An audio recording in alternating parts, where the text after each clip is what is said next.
Hola maestra y compañeras en formación, buen día. Mi nombre es Camila Aurora y el día de hoy vengo a hablarles acerca de un tema de suma importancia, ya que seguramente ha marcado la vida de muchas personas y que con el paso del tiempo aún será recordado. El tema lleva por nombre La educación durante la COVID-19 y después de ella, presentado por la Organización de las Naciones Unidas. Ha traído algunos efectos y repercusiones, pero antes de entrar de lleno a este tema es necesario considerar que antes de la pandemia ya existían algunos desafíos con respecto a la educación.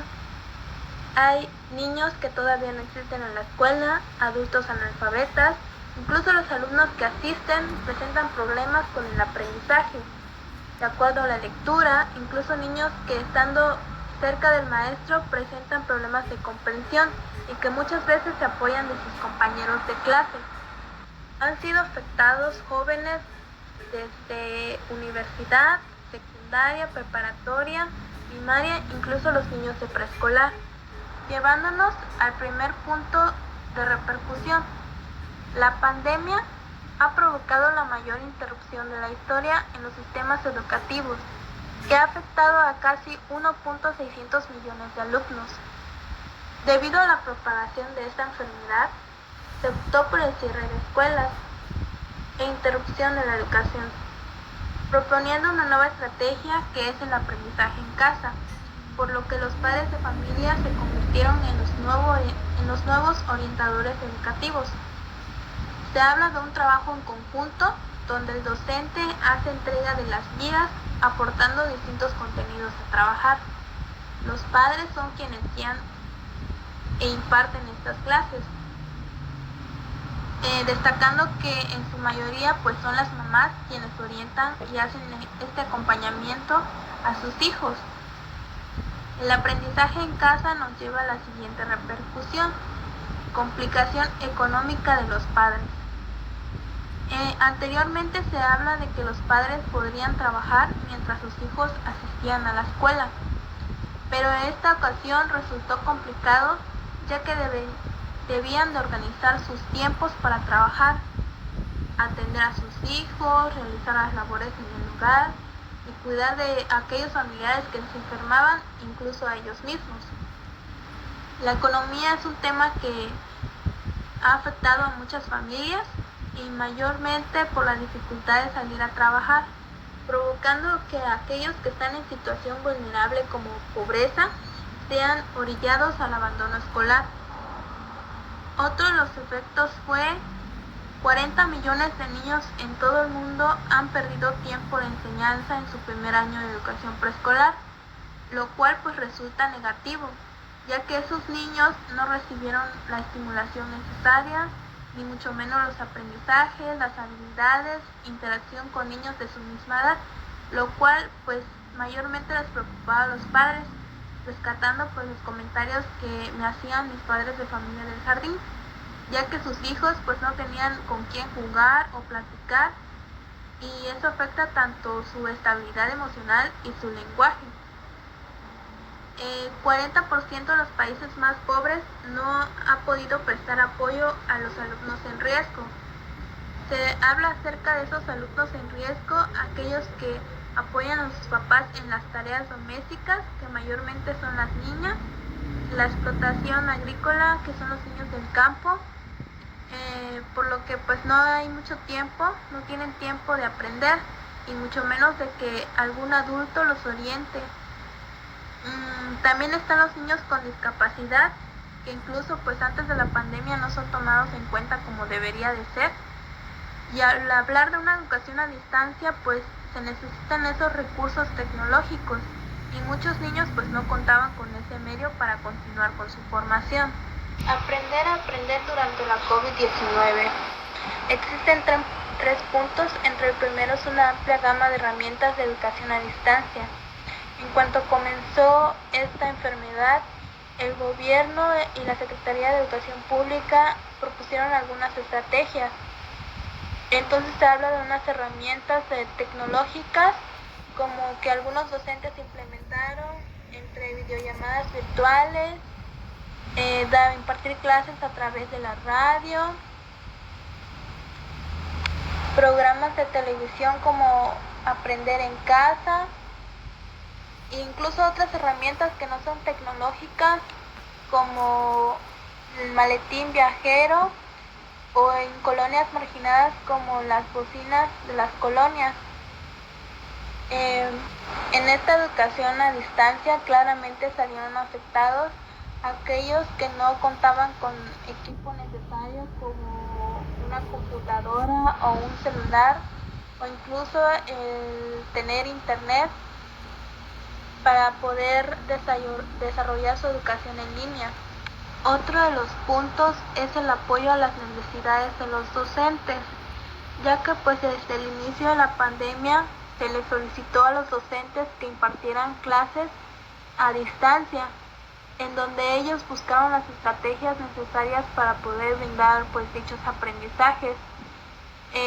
Se sabe que los docentes pues no contaban con esta formación de utilizar los recursos, las herramientas y las TICs para dar una educación de calidad. Por lo que pues algunos maestros han recibido algunas orientaciones a través de algunos cursos en línea, por lo que pues los docentes que se encuentran marginados pues resultaron afectados para recibir este apoyo, por lo que se habla de que existen algunos docentes que carecen de aptitudes para manejar las TICs. Aquellos docentes que tenían alumnos en comunidades marginadas o en situación de pobreza se les solicitaba que asistieran a impartir las clases de manera física, pero pues no se tomó en cuenta que también estaban afectando su salud, se estaban arriesgando a que fueran contagiados. También se habla de que los docentes necesitan apoyo psicológico para responder a las necesidades de sus alumnos, ya que pues después de esta pandemia y el encierro en casa, muchos fueron afectados emocionalmente. Otro de los puntos es que no existe un calendario único para reabrir las instituciones y ya depende de cada estado en qué semáforo se encuentren. Muchas escuelas o países abrieron sus escuelas y las han cerrado nuevamente después de un repunte del virus.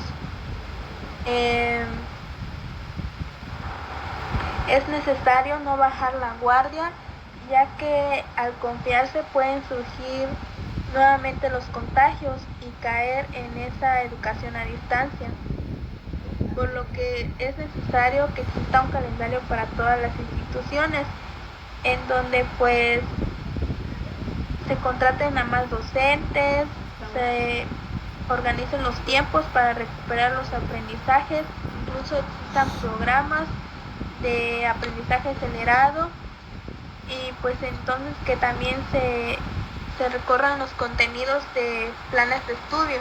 Debido a la gran experiencia que nos ha brindado esta pandemia, existen algunas recomendaciones sobre políticas, entre ellas reducir la transmisión del virus y planificar minuciosamente la reapertura de las escuelas.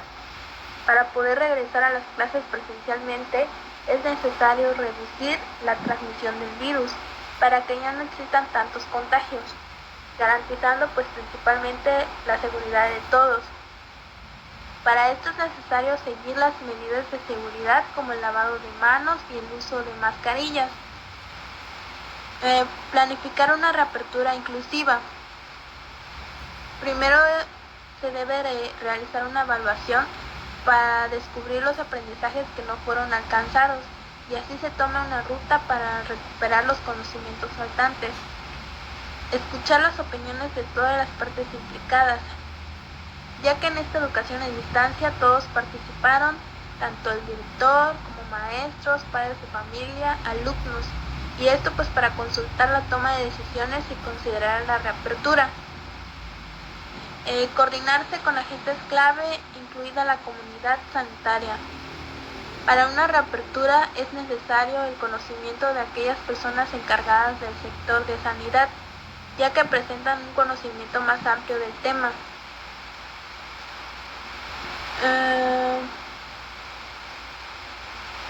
Proteger la financiación de la educación y coordinarse para lograr resultados. Fortalecer la movilización de recursos internos, preservar la proporción del gasto destinado a la educación como prioridad fundamental y abordar las ineficiencias. Retomando lo que comenté anteriormente, esta pandemia afectó la economía de muchas familias, sobre todo pues aquellos que no tienen la posibilidad de un sueldo fijo, por lo que los agentes educativos deben de tener una excelente comunicación con los ministerios de finanzas para que bajen los costos de la educación, aquellos como los costos de inscripción o las cooperaciones que se piden en las escuelas, en lo que se recupera la economía, evitando que pues muchos padres opten por sacar a sus hijos de la escuela por no tener los recursos necesarios. Reforzar la cooperación internacional para dar respuesta a la crisis de deuda. Aquellos países poderosos que presentan el 85% de la economía mundial han brindado más tiempo para los adeudos a aquellos países pobres, y ellos deben de aprovechar y trabajar en conjunto para salvar la educación.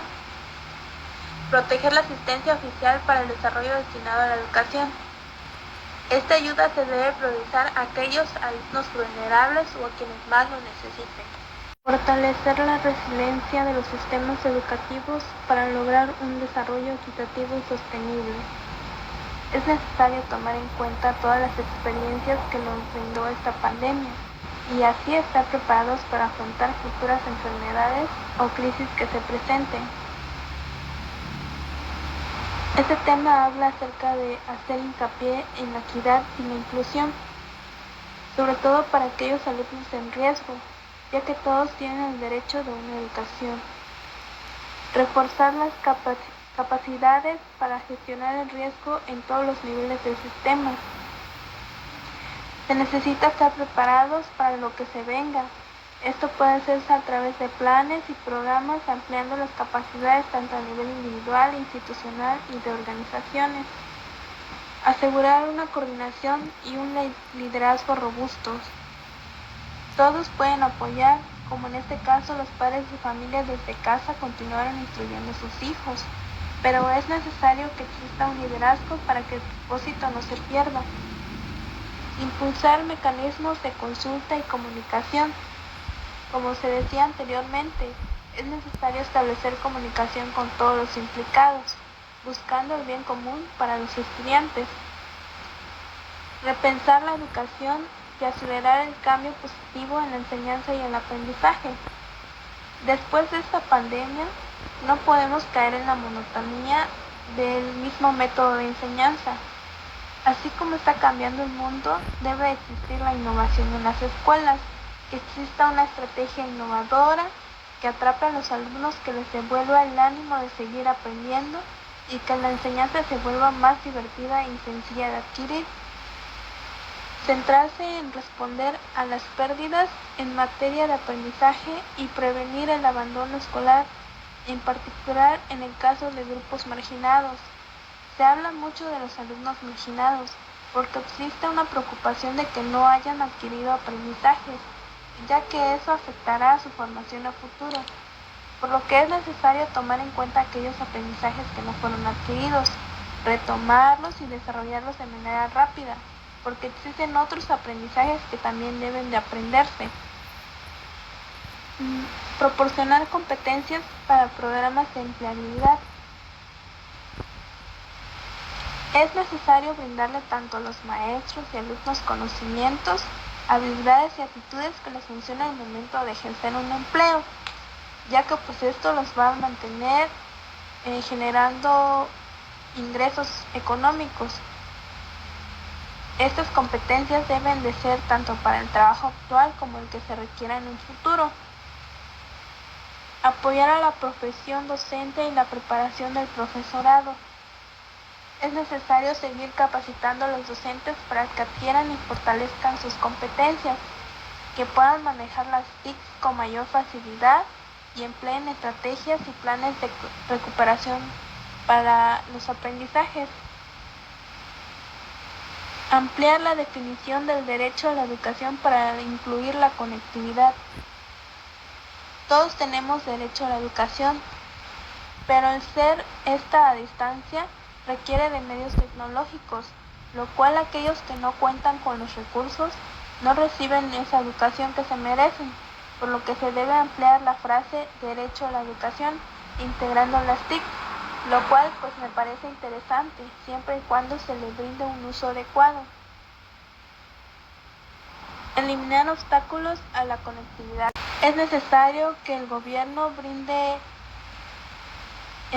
recursos tecnológicos, tanto que los alumnos cuenten con internet, para que puedan recibir las clases si es que se llega a continuar con la educación a distancia.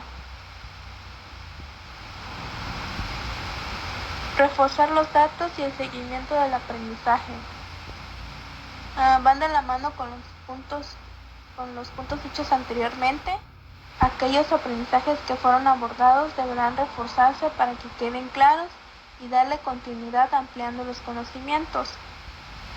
Fortalecer la articulación y la flexibilidad entre niveles y tipos de educación y formación. La palabra flexibilidad siempre se ha venido manejando en la educación, ya que se toma en cuenta que no todos los alumnos presentan los mismos niveles de aprendizaje. Cada niño es un mundo, por lo que se le debe de brindar ayuda individualizada. Pero en estos tiempos de pérdida de aprendizaje es necesario que se tomen en cuenta también los tiempos para, además de brindar ayuda individualizada, reforzar los aprendizajes que se dieron, alcanzar los que no se cumplieron e implementar nuevos conocimientos. En conclusión, con este tema de la educación antes y después de la pandemia, puedo decir que el virus COVID-19 nos ha enseñado que debemos de estar preparados para lo que se venga, ya que el mundo trae pues nuevos cambios, tanto enfermedades nuevas como desastres naturales, y al seguir esto se retienen muchas cosas como lo es la educación. Viéndolo del lado positivo, pues esto nos puede servir como aprendizaje para que todos podamos capacitarnos, tanto nosotros como futuras educadoras y aquellos docentes, pues brindar una mejor calidad de educación y no volver a la monotonía de caer en la misma estrategia de aprendizaje, como lo decía Francesco Tonucci.